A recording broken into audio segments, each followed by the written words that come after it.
Hello, my name is Stephen Mechanic. And I'm Jacqueline Mechanic. And we are the owners of Visiting Angels of Bucks County and Montgomery County. So here are some tips for dealing with Alzheimer's and dementia. Foremost and utmost, you need patience.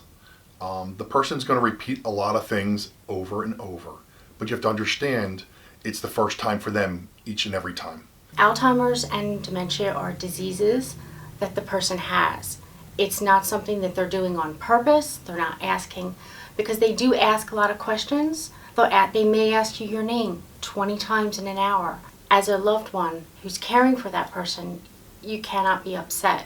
It is an upsetting thing to go through with a family that does have a person that does have Alzheimer's dementia, but the most important thing is to give them space, be patient. It's not their fault, it's a disease of their brain. You really want to be caring, compassionate, and have a ton of patience. One of the things that can happen with them is they can get very withdrawn because they start forgetting people, faces.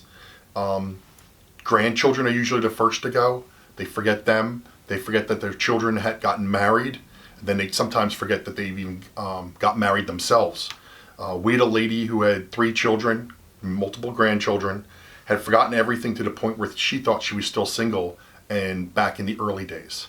Dealing with people who have these illnesses is very important, and you have to show them the utmost respect.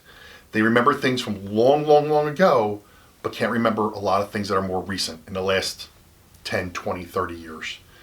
So dealing with people with dementia and Alzheimer's is important to have respect and calmness.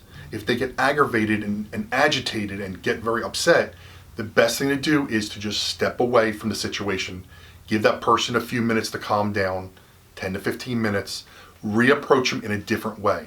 That way you could reset the question, reset the problem, and hopefully get a better answer. And you want to make sure that they stay safe. If someone is getting upset or isn't understanding how to do something, how to put their shoe on or put their sock on, you just need to take a step back and tell them and redirect them, prompt them, and cue them as to how to do it. You put it on this way, take the sock and move it up.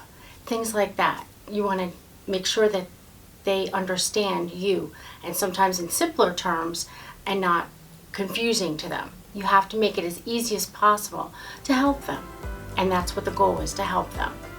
If you need to reach us, you can contact us at visitingangels.com/Doylestown.